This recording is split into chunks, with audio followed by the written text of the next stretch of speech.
माहीन अपने कमरे में बैठी मोबाइल देख रही थी कि अचानक एक अनजान नंबर से इसे मैसेज आया जिस पर लिखा था कि माहीन, मैं तुम्हें बहुत अरसे से पसंद करता हूं और तुम्हारी हर अदा मेरे दिल में बस चुकी है। माहीन ये मैसेज पढ़कर एकदम परेशान हो जाती है और सोचने लगती है कि आखिर ये कौन है जो इसके बारे में इतनी गहरी बातें कर रहा है। कुछ देर तो तक वो मैसेज देखती रहती। इसके दिल में थोड़ा सा डर भी था और थोड़ी सी खुशी भी थी कि कौन है जो इसे इतना ज़्यादा चाहता है।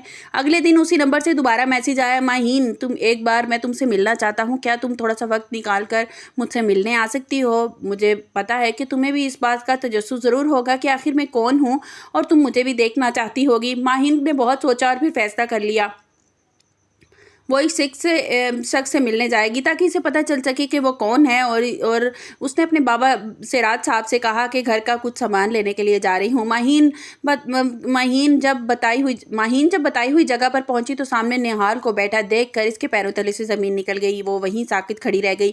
माहीन जैसे ही वहाँ से भागने की कोशिश की, निहाल ने तेज़ी से आगे बढ़कर इसका हाथ थाम लिया और बड़े प्यार भरे लहजे में बातें करने लगा। निहाल ने मकर से कहा कि माहीन, तुम क्यों भाग रही हो? सच तो ये है कि मैं हिस्सा से ही तुमसे मोहब्बत करता था।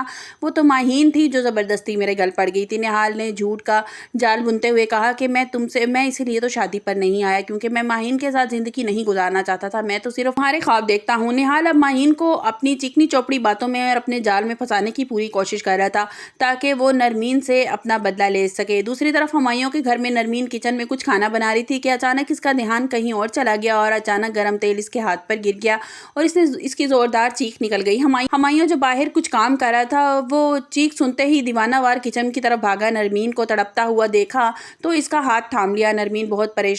हुमायूं बहुत परेशान हो गया और कहने लगा कि नरमीन, तुम ये क्यों काम कर रही हो? मैं खुद कर लेता ना, आकर मैं खुद खाना बना लेता, तुम क्यों तकलीफ कर रही हो? नरमीन हुमायूं की आंखों में इतनी फिक्र और मोहब्बत देखकर हैरान रह गई। इसने धीमी सी आवाज़ में कहा कि आप मसरूफ़ थे, मैंने सोचा कि मैं ही आपकी कुछ मदद कर देती हूँ।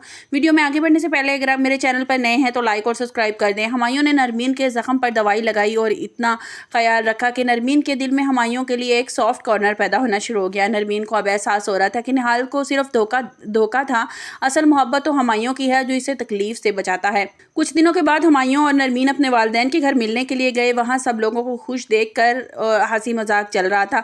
नरमीन ने सब कुछ को यूं देखा, अचानक खुश देखा तो इसे गुस्सा आ गया। इसने सबके सामने चिल्लाना शुरू कर दिया कि आप लोग यहाँ इतने खुश हैं। नरमीन ने रोते हुए कहा कि आप लोग मेरी ज़िंदगी बर्बाद करके मुझे कुएं में धकेल कर मेरी और यहाँ सुकून से चैन से ज़िंदगी गुजारे हैं। नरमीन की ये बातें सुनकर सिराज साहब खामोश हो गए। नरमीन ने ये बातें सुनकर सिराज साहब खामोश हो गए और वो नरमीन के जाने के बाद उन्होंने अपनी बेटी से कहा कि क्या मैंने वाकई ही माहीन के साथ गलत किया है? मुझे उसके साथ ऐसा नहीं करना चाहिए था।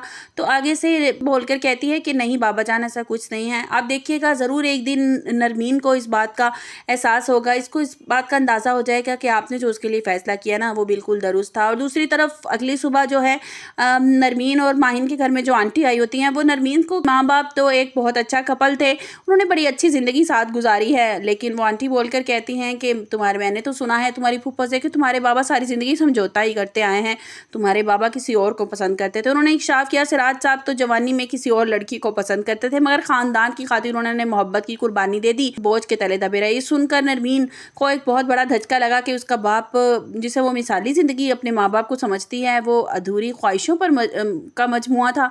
नरमीन और हुमायूं की तरफ देखने लगी। इसे महसूस हुआ कि शायद हुमायूं भी इस तरह इसके लिए अपनी खुशियाँ कुर्बान कर रहा है। हुमायूं इस घर में नरमीन की छोटी छोटी ज़रूरतों का बहुत ख्याल रखने लगा। वो इससे तोहफे लाता और इसे खुश रखने की कोशिश करने लगा। दूसरी तरफ हुमायूं जो है वो नरमीन का बहुत ज़्यादा ख्याल रखने लगा है, छोटी छोटी खुशियों का ख्याल रखता है, उसके लिए तोहफे लेकर आता है। ईमान जो ऑफिस में जॉब करती है वो आहद के बारे में सोचकर अक्सर गुम हो जाती है मगर वो ये नहीं जानती कि आहद की ज़िंदगी में भी एक राज छुपा हुआ है। निहाल अब माहीन को रोज़ाना फ़ोन करता है और इसे पट्टी पढ़ाता है कि नरमीन, सिर्फ मैं तुमसे मोहब्बत करता हूँ और तुम मुझसे दूर नहीं जाओगी। अगर तुम मुझसे दूर हुई ना तो मैं अपने आप को ख़त्म कर लूँगा। वो इस तरह जज्बाती मैसेज करता है कि माहीन जो है उसकी बातों में आना शुरू हो गई है। माहीन अब आहिस्ता आहिस्ता निहाल के करीब आ रही है। वो खुद घर वालों से चुप कर निहाल से मिलने के मंसूबे बनाती है। नरमीन को जब माहीन के बदले हुए रवैये का पता चलेगा तो वो क्या एक बार फिर अपनी बहन को बचाने के लिए मैदान में आ जाएगी।